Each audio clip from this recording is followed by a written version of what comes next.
வணக்கம் நண்பர்களே, channel Arkham சார்பாக ஆர்டிஎஸ்.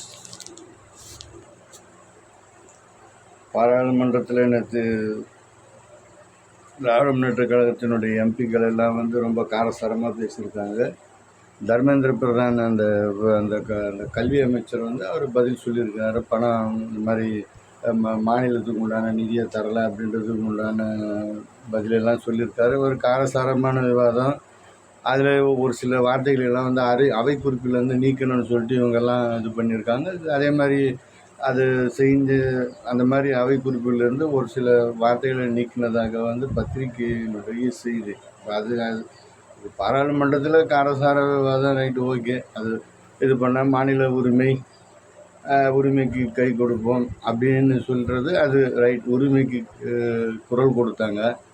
வெளியில் உறவுக்கு கை கொடுத்துருக்காங்க. இன்றைக்கி இதில் பாருங்கள், இந்து தமிழ் பத்திரிகையில் பாருங்கள், வெளியில் வந்த உடனே திமுகவினுடைய பாராளுமன்ற உறுப்பினர் மரியாதைக்குரிய கனிமொழி மேடம், அப்புறம் அதே விவாதத்தில் எதிர்த்து, அதாவது யாரை எதிர்த்து பேசுனாங்களோ அதே அந்த அமைச்சர் கூட நல்ல முறையில் அளவலாகிட்டு இருக்காங்க, பேசுகிறாங்க. அந்த படத்தை இந்து பத்திரிகையில் வந்திருக்கு.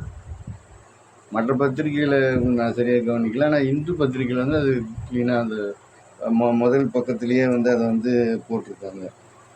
அந்த இது முதல் பக்கத்துலேயே அவங்க பேசுகிறத அப்படியே போட்டிருக்காங்க. ரொம்ப அமைச்சரோட எல்லாம் இருந்துச்சு. இப்போ இதில் நம்ம ஒரு விஷயம் நம்ம சொல்ல வர்றது என்னன்னாக்கா, எஸ்பி வேலுமணியினுடைய திருமணத்தில் எல்லா கட்சிக்காரங்களும் கலந்துக்கிட்டாங்கன்ற ஒரு காரணத்தினால திரும்ப அதிமுகவோட கூட்டு இவர் கட்சியை உடைக்க போகிறாரு. இந்த மாதிரிலாம் ஊடகவியாளர்கள் எல்லாம் எல்லா சேனல்லையும் உட்காந்து பேசிக்கிட்டு திரும்ப ஒரு புரளியை அதிமுக மீது திரும்பவும் கரை பூசுவதாக இந்த மாதிரி வார்த்தைகள்லாம் இன்றைக்கி ஊடகங்களில் காட்சி ஊடகங்களில் குறிப்பாக இந்த மாதிரிலாம் எல்லாம் நிறைய சிந்தனையாளர் இருக்காங்களே. திமுகவினுடைய கைக்கூலிகள், திமுகவினுடைய அல்லக்கைகள், திமுகவை சேர்ந்த அனைத்து விதமான இது சுருக்கமாக அவர்களுக்கு செருப்பாகி கிடப்பவர்கள். அதுதான் நம்ம சொல்லணும். பேசிகிட்டு இருக்காங்க. இப்போ இதுக்கு என்ன பதில் சொல்ல போகிறாங்க இவங்க? இதை இவங்க பேசுனதை ஒரு அரங்க அமைச்சு அதில் கோட்டு ஷூட் எல்லாத்தையும் போட்டு உக்காந்துட்டு திமுகவும் பாரதிய ஜனதாவும் கூட்டணியா அப்படின்னு சொல்லிட்டு ஒரு விவாதம் நடத்த வேண்டியது தானே.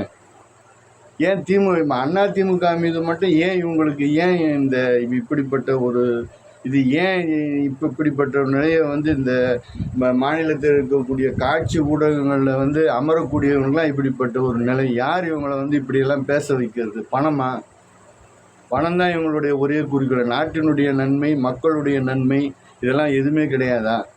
ஒரு சில பேர் தானே அத்திப்புத்தா மாதிரி நடுநிலையாக பேசுகிறாங்க. ஏன் இவங்களுக்கு இந்த இழிநிலை? இது ரொம்ப ஒரு கேவலமாக இல்லை? இவங்கெல்லாம் எப்படி இப்போ நல்ல அறுசுவை உணவு நல்ல எப்படி வாய் வழியாக சாப்பிட்றாங்களா இல்லை வேறு வழியாக சாப்பிட்றாங்களான்னு தெரியல. இதை விட எவ்வளோ ஒரு தரமாக நம்ம கேட்குறது, தரங்கட்டு கேட்குறது. இது என்ன, இதே ஒரு பொழப்பா? அதிமுக காலி பண்ணணும் அப்படின்றது அது என்ன உங்களுக்கு ஒரு அஜெண்டாவாகுது? ஆனால் ஒரே ஒரு எச்சரிக்கை விடுக்கிறேன், உங்களால் அது முடியவே முடியாது. ஆனாலப்பட்ட கருணாநிதியே தோற்று போயிட்டார். கடைசி வரைக்கும் அவர் தோல்வியை தழுவிட்டு தான் இருந்தார். அதிமுகவினுடைய இதை சீர்குலைக்கணுன்ற ஒரு எண்ணத்தில்.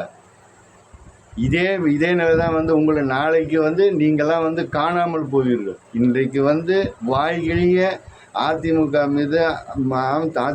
மீதும் எடப்பாடியார் மீதும் இந்த இயக்கத்தினுடைய முன்னணி தலைவர்கள் மீதும் வன்மமாக கேட்கக்கூடிய நீங்கன்னா அங்கே என்ன வாந்தி எடுக்கிற மாதிரி இருக்கு. ஏன் இப்படி மாறிட்டீங்க? ஊடகவியாளர்கள் நாட்டினுடைய அதாவது விவசாயத்துக்கு அடுத்தபடியான ஒரு முதுகெலும்பு அப்படின்றாங்க. இப்படி தரங்கட்டு,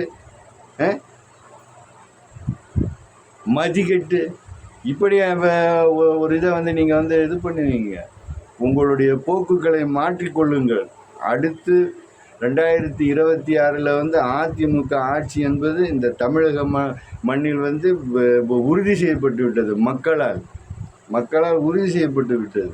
இதை வந்து நீங்கள் எந்த இதில் வந்து எங்கே உட்காந்து, ஆனால் நீங்கள் வந்து ஒரு ஒரு ஒரு மலை ஜலம் கழிக்கும் இடத்திலிருந்து நீங்கள் வந்து நாம் வந்து மல்லிகை மனத்தை நீங்கள் வந்து இப்படியே தான் இருப்பீங்க. இப்படியே தான் நீங்கள் இருக்க போகிறீங்க நாளைக்கும். இந்த மண்ணில் வந்து நிச்சயமாக அனைத்து இந்திய அண்ணா திராவிட முன்னேற்ற கழகத்தினுடைய ஆட்சி அமையும் என்று கூறி விடைபெறுகிறேன். நன்றி. RTS.